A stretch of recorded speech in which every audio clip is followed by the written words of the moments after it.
ช่องระฆังทองสวัสดีค่ะคลิปนี้มาดูแนวทางมัดรวมฮานอยของเจนุกบารมีมหาเฮงนะคะฉบับนี้เป็นแนวทางประจำวันที่ 24 ธันวาคม 2568 ค่ะ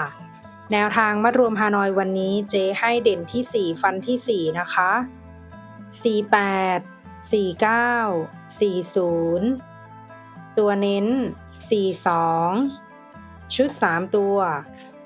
143แนวทางโดยเจนุกบารมีมหาเฮงค่ะแนวทางมีเข้ามีหลุดนะคะถ้าใครเห็นเลขแล้วชอบค่อยตามแต่ถ้าไม่ชอบปล่อยผ่านก่อนได้เลยค่ะ